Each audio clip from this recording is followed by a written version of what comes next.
how did you begin your personal political journey? I don't know.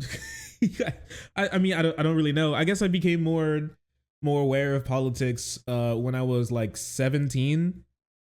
Actually, like right before like 16, 17, right before I legally could vote.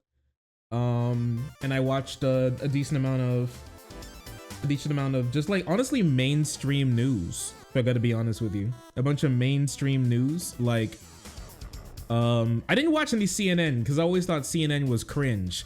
But MSNBC and ABC, CBS, stuff like that. I personally think that like.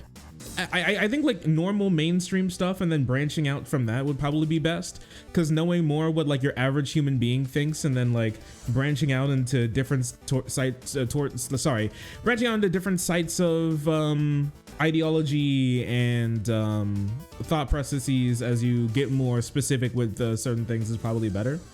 I would say honestly like Mehdi Hassan does a really good job. Chris Hayes also does a great job as well, I personally think. Majority Report. Yeah, Majority Report. I would say Majority Report's reasonably mainstream in the sense of, you know, our boy, friend of the stream, Sam, has been on mainstream TV, and he's not like too out of the ordinary, if I'm gonna be honest with you. He's not too crazy. He really isn't. So yeah, I would say do stuff like that, and then find out what speaks to you, find out what you really care about in politics. Why do you care about politics, and what do you want done? What's the conflict between how you think the world should be and how the world is? And then, you know, look more into it. I wouldn't say get attached to any creators at any real point at any time. The only reason you should be attached to creators is because of their personality, not because of their like politics necessarily, because politics are something that's outside of any normal human being. But personalities aren't.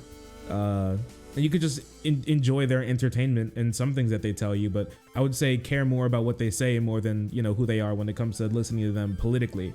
You know what I mean? And then after that, yeah. And then just like, you know, move forward with that. I mean, I started, I branched out to the more like, I watched like normal news type stuff. And then I read a bunch of articles as well. And then I branched out to normal news looking YouTube shows. So, you know, the Rational National, the Majority Report. I watched Rebel HQ. I almost never watched TYT, if I'm gonna be honest with you. I did watch Jimmy Dore back in the day, but it was before he went giga crazy. He was always crazy. I didn't know about that, but before he went, you know, like giga off the wall crazy. Don't watch him.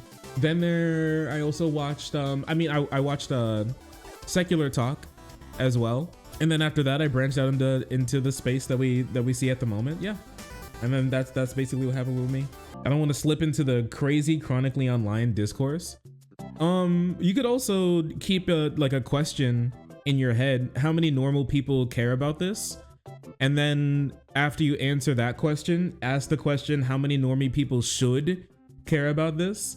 And then once you answer those two questions, then you can come to the conclusion about whether or not you should continue to spend any time or effort on like what's happening here in regards to it being something that you should care about as an activist and not just like as somebody in the thing. Oh, sorry, I didn't see you there. If you're enjoying the content, hit the subscribe button.